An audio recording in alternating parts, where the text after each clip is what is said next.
مسلمان ہو کر نیک ہونے کی شرط نہیں لگائی، سب کا رب ہے تو اسے پتہ ہے میرے بندے اکثر تو گناہگار ہی ہیں۔ دعا کی عادت ڈالیں۔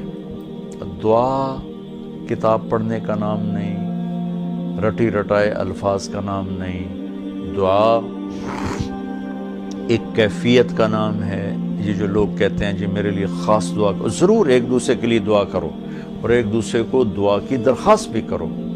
تو حضرت عمر رضی اللہ تعالیٰ عنہ عمرے پر جا رہے تھے کہ یا رسول اللہ میں عمرے پہ جا رہا ہوں، تو آپ نے کہا عمر مجھے بھی دعاؤں میں یاد رکھنا۔ تو ایک دوسرے کو دعا کی درخواست کرنا یہ مسنون ہے، لیکن وہ جو کہتے ہیں نا میرے لیے خاص دعا کریں، خاص دعا وہ ہوتی ہے جو آپ اپنے لیے تڑپ کے کرتے ہیں۔ میں ایک مثال دیتا ہوں، میرے پیٹ میں درد ہو اور میں اپنی بیگم سے کہوں تو ذرا ہائے ہائے کر، یا میری بیگم کے پیٹ میں درد ہو وہ مجھے کہے ذرا آپ تھوڑی سی ہائے ہائے کریں، تو میں ہائے ہائے تو کر لوں گا لیکن اس میں کیفیت تو نہیں ہوگی۔ تو خاص دعا وہ ہوتی ہے جو تڑپ کے مانگی جاتی ہے، سیدھی جاتی ہے، قبول ہوتی ہے۔ عام طور پر ہم کہتے ہیں ہماری دعائیں نہیں سنتا، یہ نہیں کہنا چاہیے، ہر دعا اللہ سنتا ہے، ہر دعا سنتا ہے۔ ہاں قبولیت کی شکلیں الگ ہیں، کبھی وہی چیز دے دیتا ہے، کبھی ہمارے مناسب نہیں ہوتی تو کوئی اور چیز دے دیتا ہے، کبھی اس کے بدلے میں کوئی مصیبت ڈال دیتا ہے، اور کبھی اس کو سٹور کر لیتا ہے۔ اور آخرت میں جب بندہ بندی آئے گا نا تو اللہ فرمائیں گے تو نے یہ دعا مانگی ہم نے پوری کر دی، یہ دعا مانگی اس کے بدلے میں یہ دے دیا، یہ دعا مانگی اس کے بدلے میں یہ مصیبت ڈال دی، یہ دعا مانگی اس کے بدلے میں ہم نے کچھ نہیں دیا اب ہم تمہیں دیتے ہیں۔ جب وہ دیکھے گا اس دعا کے بدلے میں اللہ کے انعام تو کہے گا ہائے کاش میری دنیا میں کوئی دعا قبول نہ ہوتی، سب کچھ مجھے یہی ملتا۔ لیکن بہرحال ہم نے یہاں بھی اللہ سے لینا ہے، وہاں بھی لینا ہے، تو اس میں یہ مہینہ دعا کا مہینہ ہے، تھوڑا وقت افطاری میں نکالیں، تھوڑا وقت سحری میں نکالیں، نمازوں کے بعد تھوڑا سا دعا کو لمبا کریں۔ یہ جو فرض نماز کے بعد ہمارے ائمہ دعا مانگتے ہیں وہ تو چند سیکنڈ کی ہوتی ہے، اس کے بعد آپ خود ہاتھ اٹھا کے اللہ سے بات کریں۔ اگر اس وقت آپ کو فرصت نہیں ہے تو کم از کم سحری کے وقت اور افطاری کے وقت ضرور کچھ وقت نکال کر اللہ سے باتیں کریں۔ اور دعا جو ہوتی ہے نا، نوح علیہ السلام کی صورت پہ آپ غور فرمائیں کہ نوح علیہ السلام نے کیسے دعا مانگی۔ پہلے اللہ کو اپنے دکھڑے سنائے، اپنے غم سنائے، اپنی درد بھری کہانی سنائی۔ دعا تو دو لفظ ہیں، رب لا تذر علی الارض من الکافرین دیارا، دو لفظ، لیکن ان سے پہلے اپنی کہانی سنائی، اللہ میرے ساتھ یہ ہوا، میں نے یہ کیا، قوم نے یہ کیا، میں نے یہ کیا، میرے ساتھ بہت انہوں نے زیادتی کی، یا اللہ پھر میں لگا رہا، اچھا یا اللہ تو یہ کر دے۔ یہ طریقہ ہے، اللہ سے آپ باتیں کیا کریں، یا اللہ ایک تو سے میں نل کی ہو گیا، میرا نل اے ہو گیا، میرا نل اے ہو گیا، یا اللہ میں تو تیرے در پہ آیا۔ اللہ سے یوں بات کریں جیسے اللہ سامنے ہے، اور آپ اس کو اپنا دکھڑا سنا رہے ہیں۔ دکھڑے سنا کر پھر اپنی دعا پیش کریں گے تو انشاءاللہ اللہ ضرور قبول فرمائیں گے۔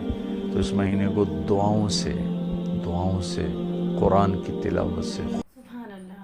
تو ناظرین دیکھا آپ نے، سنا کتنی خوبصورت سی یہ بیان تھا دعا کے متعلق کہ دعا کس طرح سے مانگی جائے۔ دعا یہ ضروری نہیں ہے صرف مسلمان ہی دعا کرتا ہے، ہر انسان چاہے وہ کسی بھی مذہب کا ہو اور تڑپ کے جب دعا کرتا ہے تو اللہ تعالیٰ سب کی سنتا ہے، اللہ تعالیٰ سب کی سنتا ہے، چاہے وہ کوئی بھی ہو، کسی بھی ریلیجن سے ہو، وہ تعلق نہیں ہے، تعلق ہے کہ دعا وہ کس دل سے مانگ رہا ہے۔ سبحان اللہ، کتنا خوبصورت سا انہوں نے ایک اگزامپل بھی دیا کہ جو ہمیں باہر بھکاری ملتے ہیں وہ کس طرف سے کتنی شدت سے بھیک مانگ رہے ہوتے ہیں، وہ بھی تو مانگ ہی رہے ہوتے ہیں، بس فرق اتنا ہے وہ انسانوں سے، لوگوں سے مانگ رہے ہیں، یہاں اللہ تعالیٰ سے مانگنے کی بات ہو رہی ہے۔ اسی شدت سے اور اسی طرف کے ساتھ اللہ کی بارگاہ میں سجدہ ریز ہو جائیے، اس کے سامنے دونوں ہاتھ اٹھا کر دعا کیجیے۔ یہ واقعی بہت اچھا موقع ہے رمضان المبارک کے مہینے میں زیادہ سے زیادہ نمازوں کے بعد تھوڑی لمبی کر کے دعاؤں کو اس پروردگار کی بارگاہ میں اپنے ہر دکھ کو، اپنی پوری کہانی کو کہہ دیجیے. سبحان اللہ. واقعی جب ہم دعا کرتے ہیں اور سچے دل سے کرتے ہیں تو ایسا ہی لگتا ہے کہ ہم بات کر رہے ہیں.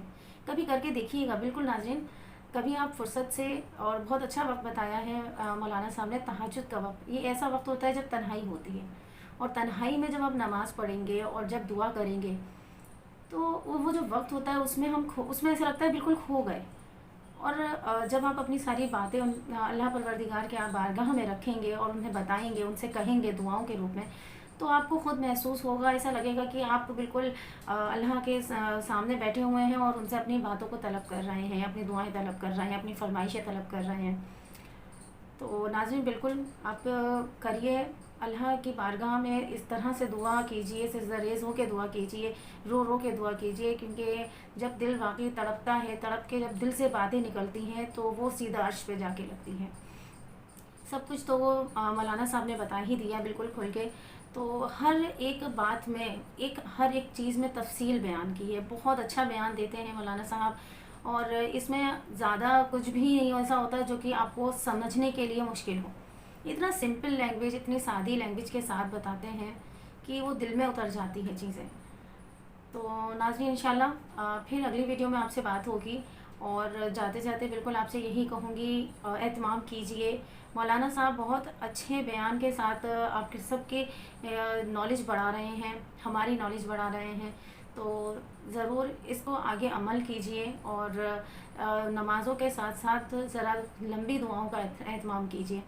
جی زیادہ سے زیادہ دعا کیجئے، خیرت کی کیجئے، سب کے لیے بہتری کی دعا کیجئے گا. ہم نے جیسے بتایا مولانا صاحب نے کہ ضروری نہیں ہے کہ آپ مسلم ہیں، مومن ہیں تو ہی آپ کو دعا کا حق ہے. نہیں، دعا ہر ایک کے لیے، سب کے لیے ہے. بالکل دعا کیجئے. رمضان المبارک کے مہینے میں اللہ تعالی ہم سب کو دعاؤں کی توفیق بھی دے اور ہماری دعائیں قبول فرمائے. اللہ حافظ.